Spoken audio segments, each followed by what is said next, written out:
We have what can be a very comforting, benefic, soft, and intuition boosting lunation with this Cancer new moon coming up. But it does come with two slower moving planets going retrograde around the same time, that being Saturn and Neptune, which can, on one side of the coin, bring the potential of frustration with dealing with potential retrograde setbacks or stagnation. But on the other side of the coin, with both of these planets, it can present a potential of deeper relaxation and even release if we choose to let go of or surrender to any sort of need for control when it comes to the realms of our lives that these planets influence and will be influencing as they are in retrograde. Hello friends, it's your girl Alina, and welcome to this video where we'll dive into the horoscope for this upcoming new moon in the water sign of Cancer, happening on July 5th or 14th, depending on your time zone, at 14 degrees. In this video, we'll dive into the top transits surrounding this lunation, the nature of this new moon, as it'll be in the sign of Cancer, its home sign, by the way, and what that means for us. And of course, at the end, I'll offer some custom journal prompts so we can align and reflect together. As always, if you'd like an outline of this video emailed directly to you, along with the journal prompts and everything, then be sure to sign up for my astrology newsletter. I send out a whole reading of each new and full moon of the month. So I have two things that I'm excited to mention to you, to announce. One of them is that at the time of this video going up, I will be in Thailand with the first annual Auraline retreat. If you want to follow along with our adventures and see what we've been up to in Thailand, then be sure to follow me on Instagram, because I'll be talking about, posting and sharing things and in my saved stories and posts, just moments from the trip. So you can kind of see how we run our retreats, especially if you're curious about it. Speaking of which, we actually have the second annual Auraline retreat happening this time next year in Costa Rica, and tickets are on sale now. And if you want to get an early bird deal, don't hesitate to go and check it out. But this Costa Rica retreat, we are lovingly calling the Rising Retreat, because the theme of this trip is all about helping one another as we dive deeper into our rising sign and learn how to expand into it. And that'll be through custom workshops where we dive into your personal natal chart, and we'll also look at your North Node, South Node, things like that. But we'll also have, guided meditations on the beach and in the jungles. We'll have immersive experiences. And if you're interested in it, then be sure to check out the links in the description box. So first off, let's talk about what the significance of a new moon is. So to begin with, new moons are the beginning of a new lunar cycle. They mark the beginning of it. And we see that in the night sky, it is virtually invisible because the moon is reflecting zero of the sun's light. And around this time, it can be very energetically aligned to set intentions, reflect on the previous lunar cycle, what worked and didn't work, and really just rest and reflect. The new moon is a cosmic reminder of the power of rest and reflecting, and how just like the moon isn't always present, visibly in the night sky, it's the same way with us. It's okay for us to pull our energy back to ourselves, take time for ourselves, and eventually over the next few weeks, as the sun's light builds on the surface of the moon, all the way to its energetic peak at the full moon, so too can the momentum around any sort of intentions that we set around this time also build. And that's one of the reasons why you see many people doing new moon rituals, where they set aside some time to, again, reflect on the previous lunar cycle and reflect on anything that they feel ready to really set intentions on, make a plan for, and just set a goal on. And that can be more of the productivity realm type things, like I'm going to find a new job, I'm going to start running, I'm going to start anything in that realm. But it can also be intention setting of I'm going to start prioritizing my rest, and I'm going to set a timer or an alarm to really prioritize that, because I know that it helps with my mood and my digestion and my hormones and all these things. And so my point is that it doesn't always have to be something that's huge or big. It can be something small. And sometimes you don't feel called to start anything. You just want to be in the space that you're in. Either way, the state that you're in, the energy that you're putting out there, it can definitely build in momentum over the course of this new lunar cycle. So it can be very helpful to take some time to practice some levels of appreciation and gratitude as well. And because we see that the moon will be in the sign of Cancer, it not only will make this a very strongly felt new moon, because when the moon is in Cancer, it's in its home sign, so it's able to really fully and clearly imbue its energy onto us in that way.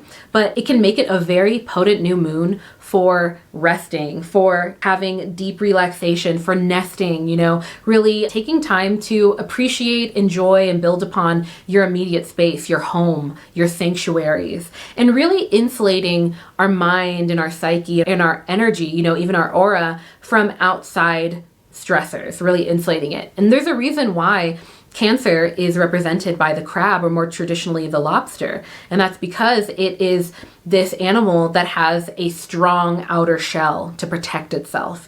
And it's all about insulation. It's all about boundaries and protecting the soft, gooey inside that we have within us, that being the love and the more delicate emotions and energy that we embody, that being our intuition and our emotional health. And so when we see that the moon is in Cancer, and Cancer's ruling body is the moon, it just makes for a very potent time for, again, pouring into ourselves, and namely pouring into our immediate circle, our immediate family, and not worrying so much about what other people's judgment and what else is going on out there.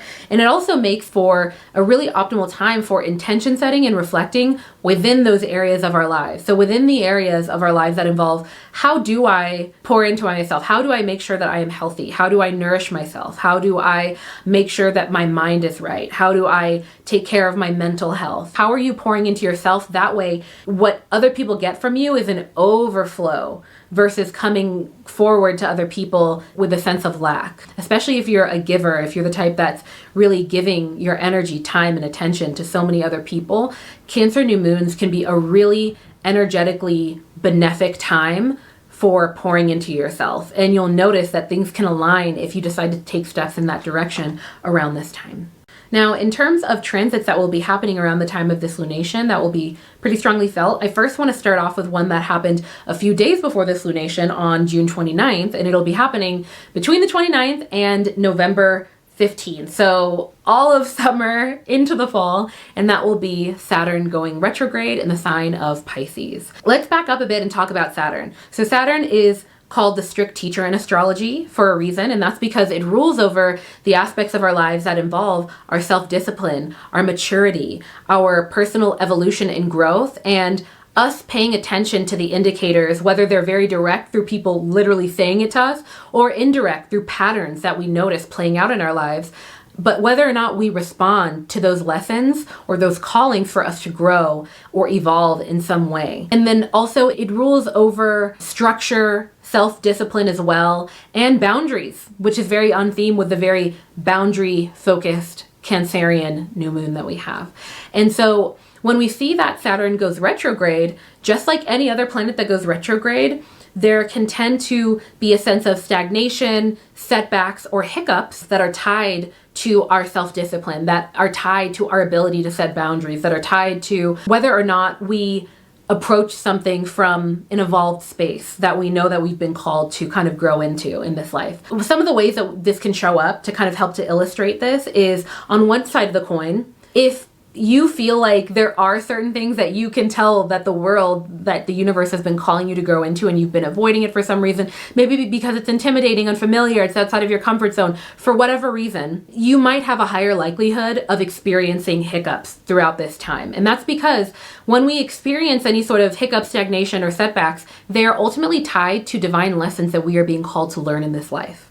And on the other side of the coin, maybe you feel like, you know what, I've been working hard this year. I have been working hard on trying to grow and understand the direction I'm being called to take in this life. And I've been trying to pay attention to those things. And I feel like I've gone through a lot. If you feel that way, it is likely that you don't feel as many of these retrograde symptoms, so to speak, during this period of time. And the reason why I say that is because I know that a lot of people can say, oh, retrograde, be careful, be careful. Yes, be careful. Be intentional when it comes to those areas of your life, especially when it comes to setting boundaries. So for example, with setting boundaries, during a retrograde period, there's a higher likelihood that if you know that you needed to set a boundary and maybe you were avoiding it for whatever reason, there's a higher likelihood that that might come back to bite you, right? Because there's an important lesson there that we're being called to learn. Or for example, maybe you're planning something and you need to be a little bit more diligent about the details, but you're like, oh, I can't do that for whatever reason. There's a higher likelihood that throughout this summer, early in the fall, it might come back and bite you in some way. But it's based off of our behavior. It's based off of how we're choosing to approach things. So ultimately, it's not guaranteed that you have a more negative experience. Now, another perspective that I want to present to you when it comes to Saturn retrograde is that because Saturn has so much to do with work and discipline and diligence and structure, and because there can be a higher likelihood that there can be some hiccups within those spaces or setbacks, another way to approach it can be to let those things happen and relax a little bit, loosen up a little bit for the summer, It could present as like, oh man, there's this issue happening, but I get the lesson. That's cool. And I'm not going to push it too much. I'm just not going to push it too much. I'm going to lay back and I'm going to be where I am. Like, it is what it is. I had this setback. I had this issue. I see the lesson. And I'm not going to push it too hard because I know Saturn is in retrograde and I know that it might persist, or maybe I've been pushing at something for a while. I've been really trying to make something work, whether it's a relationship thing. Saturn is in Pisces as well. So this might involve an emotional connection or something having to do with our creativity or something having to do with our intuition. And we've been pushing for something despite maybe our intuition telling you like, it's not going to work. And nothing's happening. And really embodying that sort of perspective of, you know what, I'm going to let that sit for a second. I'm going to circle back to that next week when I'm feeling better, when you're feeling better, when it feels like the energy is a little bit different. That can lead to things smoothing out as well. But ultimately, like I said, it can present like a more relaxing summer if we embody the perspective of like, you know what, if there's a wall there, I'm not going to push it. I'm not going to push it. If it's not flowing for me, I'm going to take that as a sign and come back to it. And there can be something very empowering in that. There can be something very relaxing in that. And have you seen that one meme where it's like two people on a bus and one person is looking out the window where it's like a sunny, beautiful day. And then the other person on the bus, it's like there's a wall, like a mountain on this side. And instead of looking out that window that looks nicer, they're looking out the other window. And so the more sad person, they're saying, it's completely out of my control. And they're looking out that window that's really sad. And then on the other side, the person that's happy looking at the beauty, they also say, it's completely out of my control. And they're happy about it. You know what I mean? So shifting our perspective of those things, that's a big theme with Saturn being retrograde. And me bringing up that meme is very relevant because a lot of these themes do have to do with us feeling a need to control and how sometimes the universe is calling us to grow, but that growth can be so unfamiliar and out of our control that we choose the ego, we choose the comfort of knowing versus the calling of the universe, and that the universe has got us. But that concludes my sort of reading of Saturn retrograde. Next up, happening a bit closer to this new moon, we'll see that Neptune goes retrograde in the sign of Pisces as well. And it'll happen on July 2nd and it'll continue until December 7th. So again, two slower moving planets going retrograde. So for both of these planets in retrograde, we might notice immediate symptoms. We might notice it immediately, but this is likely to play out steadily over the course of the next few months and seasons. So it's not like on this day, boom, something's going to happen. There is a chance for that to happen, but it's more likely that if we're not being intentional, some of the things that we're doing now, or even before this in the pre-shadow period, might come up. We might see the results of it. It might come back to bite us, so to speak, later on in the summer or the fall. When we see that Neptune goes retrograde, it can create a sort of whiplash-inducing moments where we are kind of completely separated from our ideals, from what we think should happen, from what we imagine things to play out, and we can be almost immediately faced with the reality of things. I say that because, as many of you know, Neptune rules over our imagination. It rules over aspects of our intuition as well, but our more spiritual sides to our lives and how we idealize things, how we think things should be, and how we utilize our imagination in that way. And so when retrograde, we can see hiccups, setbacks, and stagnation having to do with things that we wanted to play out a certain way, things that we had idealized to the point that it was completely separate from the reality of things. Like, think of, planning something out. Planning out a wedding or an event or a trip or something, and your feet aren't on the ground enough and that you're not planning out the details that need to be handled, but you're like, you know what, it's just gonna work out. It's just gonna work out. It's gonna work out. It's gonna be fine. And then you get there and it doesn't work out. And there's a very clear lesson of it's okay to idealize things, but it's also important to be relatively practical to ensure that the necessary details are handled. Or it's important to understand maybe certain limitations and learn how to actually work with them and work around them versus I'm not gonna let this limitation stop me. I'm gonna be delusional. Like in some situations that totally works, but under a Neptune retrograde, it might be a little harder to get that going. But just like I said with Saturn retrograde and with any retrograde, any sort of hiccup or issue or stagnation that we experience is ultimately tied to a lesson that we are being called to learn. So if you are the type of person who you feel like you have kind of learned or grown into understanding how to set your intentions, be delusional in a great way, while also being practical in the implementation of going in the direction that you want to go in with your plans or ideals, then this shouldn't be that much of an issue for you. But if you feel like you or maybe someone you know is a little too delusional, and I'll give you an example, because we do believe in the power of believing in yourself, the power of setting an intention and being like, you know what, I don't know how I'm going to do it, but I'm going to be resourceful and I'm going to figure it out because I know that the energy is going to work with me. And that energy is being dynamic, being malleable, being open to kind of pivot if need be, but ultimately getting to where you want to go, right? But what I'm talking about where it's like a little bit too much head in the clouds is when somebody says, I'm gonna be a superstar. And then you're like, all right, cool, let's go. What are you gonna do? And they're like, well, I also don't wanna be seen. I don't wanna be on camera. I don't want anybody to see my work.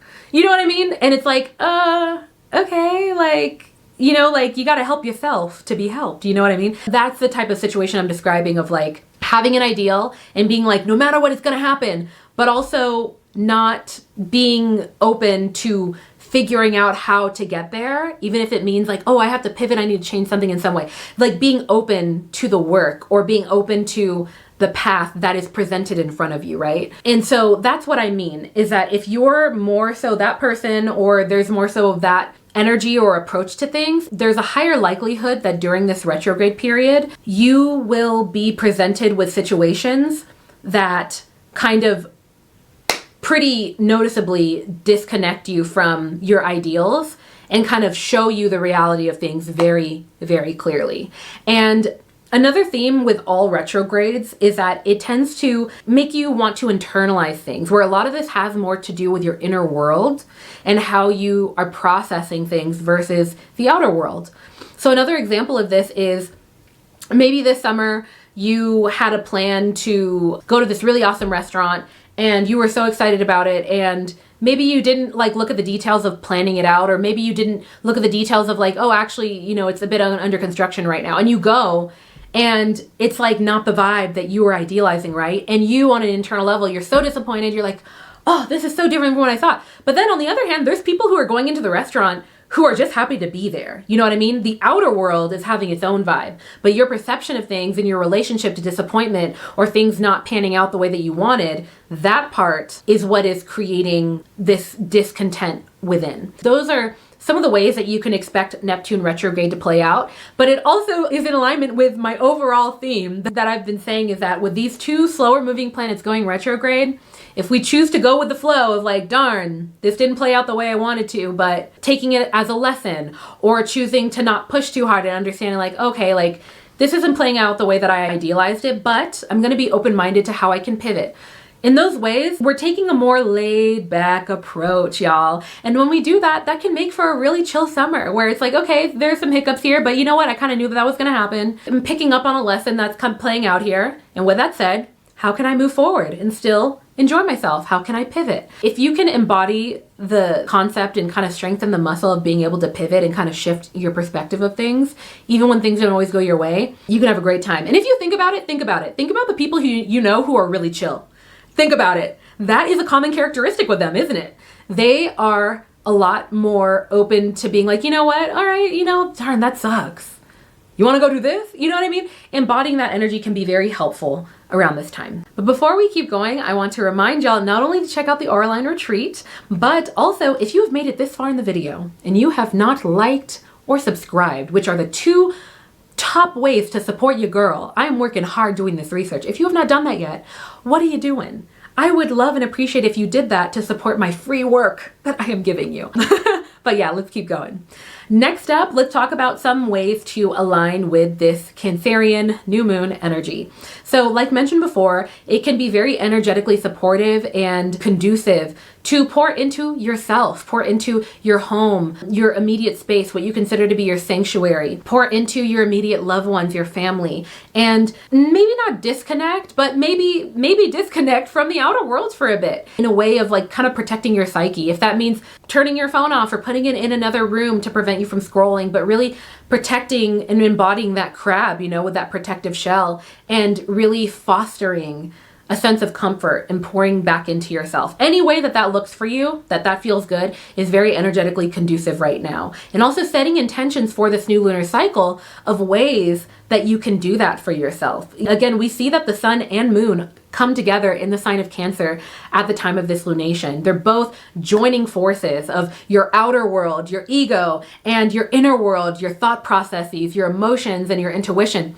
All are being influenced in alignment right now in the same sign. And so those are things that can be very helpful at this time. Okay, next up, let's dive into these custom Cancer journal prompts. So if you have your Auraline Astrology Planner, you can go ahead and flip over to the dedicated Cancer new moon page to write all of these out, in addition to the other journal prompts that are already in there. The first prompt is, what was the last thing that you did that left you feeling more balanced and centered? Who in your life has made you feel the most comfortable and accepted? And in what ways can you be that way towards yourself? And finally, for this new moon, do you have any new or existing intentions that you would like to set? All right, y'all, with that said, I'm gonna go ahead and wrap this video up, but before I do, I'm gonna answer one of these questions to just catch up with you a bit and to spark some conversation. One of the last things that I did that left me feeling balanced and centered was having a thorough night's sleep.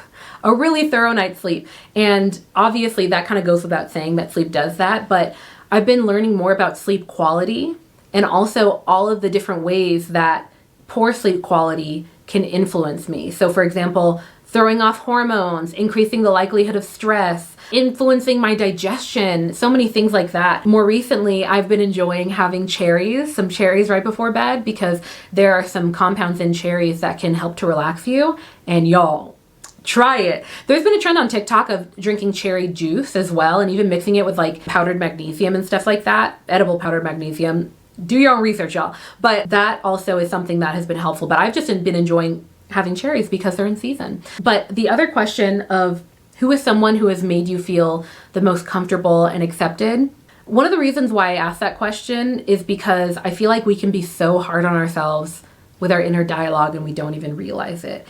And I think that a really potent point of reference can be the people in our lives, or the people who have been in our lives, who have just helped to make us feel just accepted. And that's ultimately what we want when we're talking to ourselves, right? Acceptance, patience. For me, the two people who come to mind is my husband, Chris, who is always giving me positive affirmations in so many ways when I come to him with things that I'm like worried about. Also, my friend Alexis. Recently I had a conversation with her where I was feeling so stressed out about certain things, and just such a potent thing that she said to me was just the power of surrender sometimes, of not trying to push so hard, and also celebrating how far I've come in a lot of ways. And I don't know, maybe the way I'm saying it doesn't sound that profound, as profound as when she said it, but it just was something that I really needed to hear. And sometimes that's all you need to hear is like just supportive words from people that you really care about. But with that said, if you made it to the end of this video, I would love if you commented 3 crab emojis, because this is a Cancer new moon and we are really setting our boundaries wherever we need to, especially in alignment with the Saturn retrograde. And yeah, if you want to follow along with what's going on with the Auraline retreat in Thailand, be sure to check it out on my Instagram page, and be sure to check out the Costa Rica retreat happening in 1 year from now. And so I'm so excited for that. My favorite quote, which I will leave you with, is be gentle with yourself, because life is about the journey, not the destination. All right, peace.